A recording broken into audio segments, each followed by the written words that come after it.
আমাদের এই পর্বে দেখব সিএসএস এ কালার কীভাবে ডিফাইন করতে হয় এবং মিক্সিংটা কীভাবে করতে হয় সেই জিনিসগুলো দেখব। আমরা তিন ধরনের যে কালারগুলো আছে, হেক্সাডেসিমাল কোড, তারপর হচ্ছে আরজিবি ফাংশনের কোড, তো এগুলো আমরা এইচটিএমএল শিখেছি, কিন্তু আমাদের সিএসএস আর একটু বেশি আছে বিভিন্ন ধরনের কালারকে ডিফাইন করার জন্য।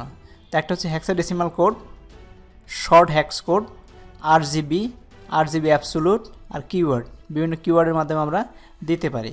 তো হেক্সাডেসিমাল কোড আমরা জানি 6 ডিজিটের একটা হেক্সাডেসিমাল কোড থাকে, যেমন যেটা দিতে কালার ইকুয়ালস টু একটা হ্যাশ সাইনতে শুরু হবে, তারপর 6 ডিজিটের, এটা হচ্ছে আর, মানে রেড কত হবে জি বি, 2 ডিজিট হচ্ছে গ্রিনের জন্য আর 2 ডিজিট হচ্ছে ব্লুর জন্য।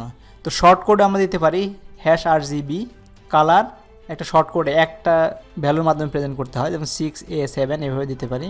8GB পার্সেন্ট আমাদের মিক্সিং কীভাবে হবে সেই পার্সেন্টও দিতে পারি, যেমন রেড হয় 50%, গ্রিন 50% আর ব্লু হচ্ছে 50%। এইভাবে আমরা আরজিবি, তখন আমাদের আরজিবি ফাংশনের মধ্যে আমাদের দিয়ে দিতে হবে।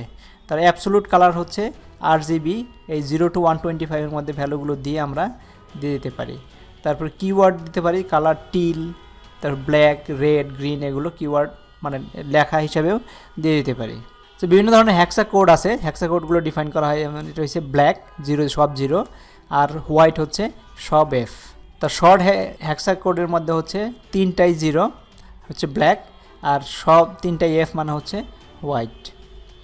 8GBর মধ্যে 0 সবগুলো 0 মানে হচ্ছে ব্ল্যাক, সবগুলো 255 মানে হচ্ছে হোয়াইট। তো আমাদের নেক্সট দেখবো আমরা ব্যাকগ্রাউন্ড সেটিং কীভাবে করতে হয় সিএসএসে, খুব সুন্দর একটা টপিক হবে। Thank you very much.